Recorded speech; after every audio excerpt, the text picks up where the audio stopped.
मी थोडंसं असं वाचलं की तुम्ही सुरुवातीलाच नको म्हणाला होतात या लग्नासाठी. अगदी सुरुवातीला जेव्हा पहिल्यांदा प्रपोजल आलं. हो, अगदी सुरुवातीला जेव्हा पहिल्यांदा प्रपोजल आलं त्यावेळेस मी नको म्हणालो होतो, का की त्यावेळेस मुलीचं वय 19.5 वर्ष होतं. ओके. जेव्हा त्यांनी आम्हाला बायोडेटा पाठवला. तर आमचं म्हणणं होतं की एवढ्या लवकर कोण आपल्या मुलीचं लग्न करत नाही आणि आम्ही त्यासाठी इन्कार केला होता की आम्हाला नाही घ्यायची.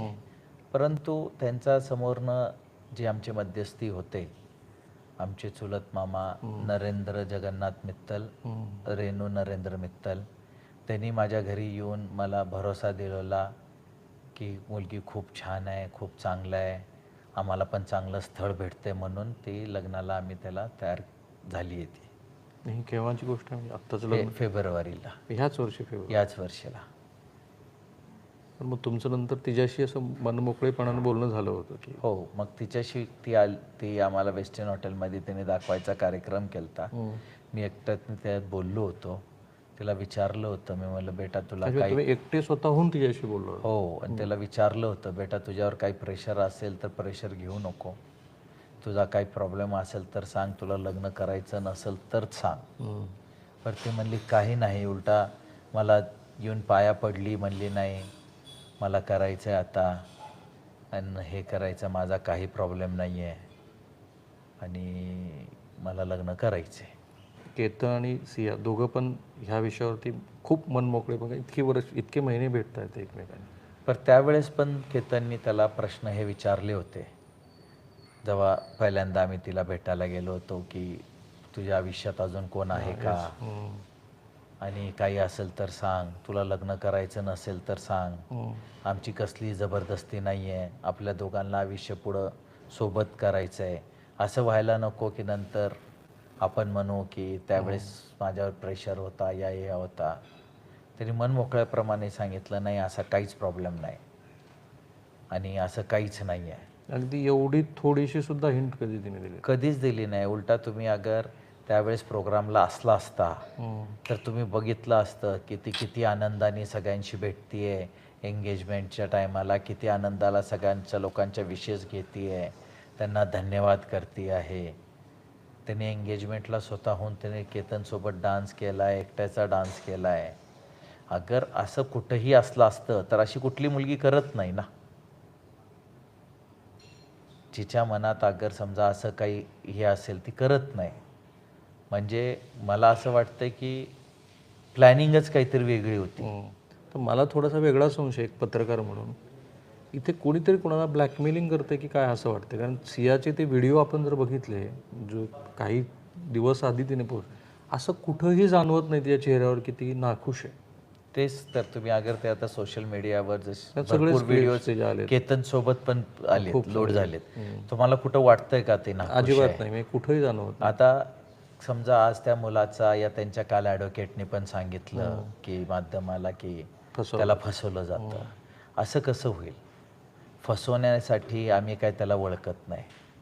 त्याच्या व्यतिरिक्त पोलिसांनी त्याच्यावर हा आरोप लावला आहे, म्हणजे त्यांच्याकडे ते प्रूफ असतील सॉलिड, तेव्हाच आरोप लावला ना, तेव्हाच त्यांनी त्याला अरेस्ट केलं आहे.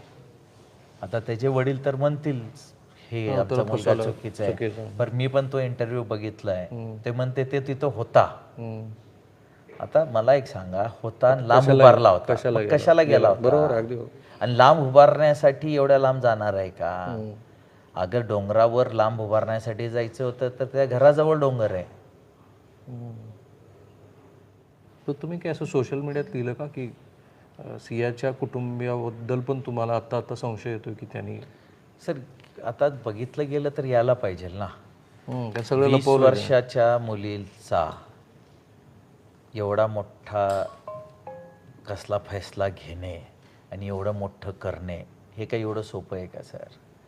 दुसरी गोष्ट, त्यांनी आम्हाला सांगितलं तर मुलगी एकदम घरगुती आहे, दारू पिण्याचा याचा विषय नाही. आज मी पण सोशल मीडियामध्ये त्याच्या बर्थडेची एक क्लिप बघतोय ज्याच्यामध्ये ती दारू पिते आहे. Very shocking. म्हणजे आता ह्यांनी हे काय गोष्टी लपवलेत आणि कुठल्या आई वडिलांना आपला मुलगा काय करतोय हे माहीत नसतं. 2,000 फोन कॉल्स असतील तर कसं माहीत नसेल? आणि 20 वर्षाच्या पोरीचं माहीत नसतं. आपल्या संस्कृतीमध्ये 25 वर्षाच्या मुलीची पण ती कुठं जातीये, काय करते, आई वडिलांना सगळं माहीत असतं. त्यालाच आपण संस्कार म्हणतो ना. काळजी असते आपल्या पोराची की ती कुठं आहे, काय करतोय, काय नाही करत आहे. मग त्यांना असं कसं होईल की त्यांना काहीच माहीत नाही?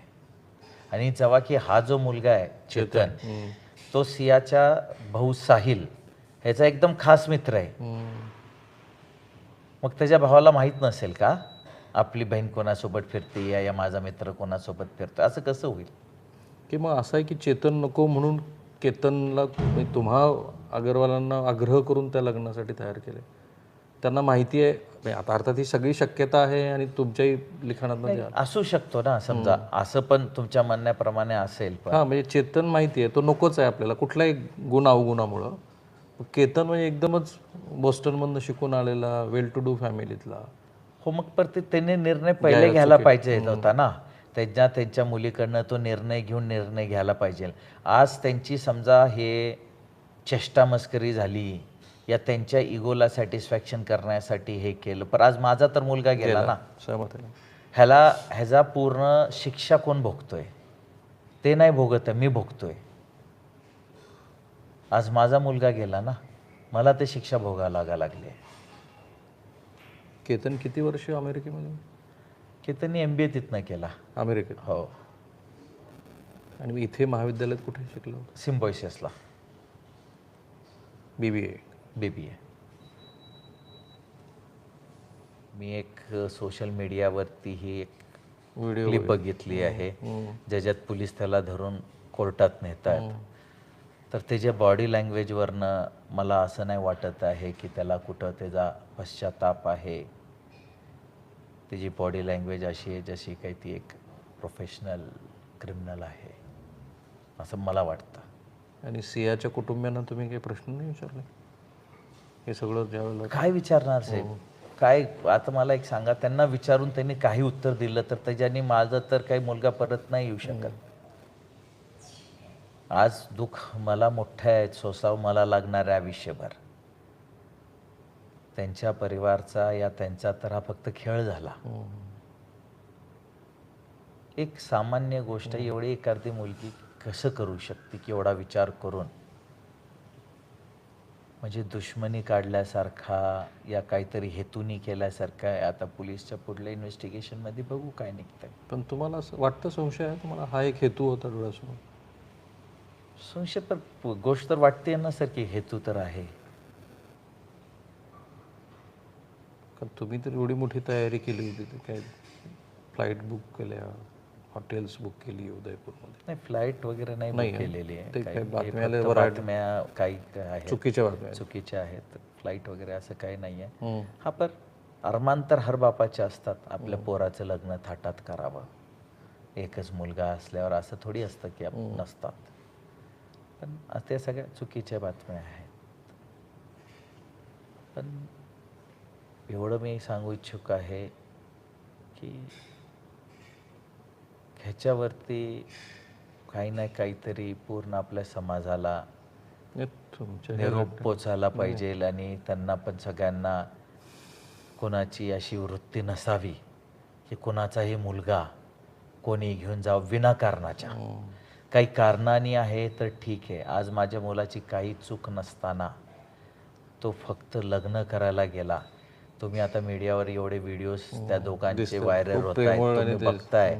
तर त्याचं किती तिच्यावर असा तो प्रेम दाखवतोय आहे तिच्यावर म्हणून दाखवतोय.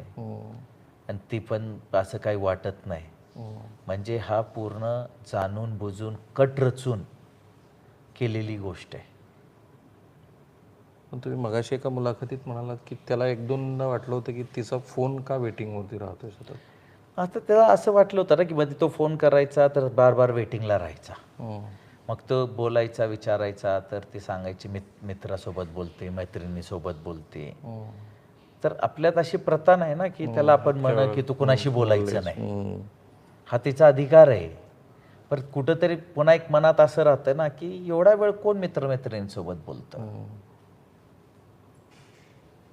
पण तो फक्त शकच होता ना, त्याला कसं आपण यकीनमध्ये कसं लावू शकतो. आणि कोणाशी बोलतोय म्हणून मी पण कुणावर इल्जाम नाही लावू शकत ना, की तुझं काय आहे, कसं काय बोलते. त्याच्या डोक्यात शक होता, त्याने माझ्याशी बोलला, मी ती समजूत काढली. असं नसेल बेटा, असतील मित्र. पण ही फॅमिली तुमच्यावर 30-35 वर्षापासून संबंध हो, ही जुने मुलगी ओळखीचे. लहानाची मोठी तुमच्यासमोर झालेली आहे. हो, लहानाची मोठी आमच्यासमोर बघूनच झाली आहे ना समोर. जेव्हा कुठं भेटायचे तर दिसायचीच, एवढी होती, एवढी होती, एवढी होती. पण तिचं आणि यांचं शिक्षण मॅच होत होतं, कारण केतन बोस्टनला शिकला, ही फर्स्ट इयर नाही, जी काही फर्स्ट इयर पण नाही केलंय नाही सर. 12th. 12च्या नंतर फक्त फर्स्ट इयरमध्ये ॲडमिशन घेतलं असेल. शिक्षण मॅच होत नव्हतं त्यांचं, काही नाही. पण त्याचं हाऊसवाईफ होणार होती तर आम्ही विचार केला एवढा काय शिक्षणाचा. आणि त्यावेळेस त्यांनी आम्हाला खोटं सांगितलं होतं की 3rd इयरमध्ये आहे हो, जमवतानाच. जमवताना. हे गोष्ट मला मेमध्ये कळाली, एप्रिल एंड मेमध्ये, जेव्हा आम्ही विचारलं की एक्झाम्स, सगळ्यांचे एक्झाम्स होत आहेत, तुझे कसे होत नाही? तुझे कसे होत नाही. Very shocking. मग त्यांनी सांगितलं नाही, मैंने 1-1.5 साल पहिले ही पढ़ाई छोड़ दी. मग ही एकच गोष्ट होती का आणखी 3-4 अशा गोष्टी हळूहळू लक्षात येत गेल्या तुम्हाला? नाही, असंच पहिले हे आले, बाकी अशी काही येऊन होतं. ठीक आहे, आता काय एज्युकेशन सोडून दिलं तर आपण ते विचार केला की ते पण त्याचा राईट आहे ना, करायचं न करायचं आपण कसा फोर्स करू शकतो. आणि एक वडील म्हणून केतनसाठी काय प्लॅन होते तुमचे? केतनसाठी तर भरपूर मोठे प्लॅन होते. कारण तुम्ही डायरेक्टर केलं होतं. स्वतःच तो प्लॅनिंग करत होता, स्वतःच आज सगळे कामं बघत होता. आणि हर बापाचे अरमान तर असतात आपल्या मुलासाठी मोप काही करायचे. सगळे तिथल्या तिथे राहिले.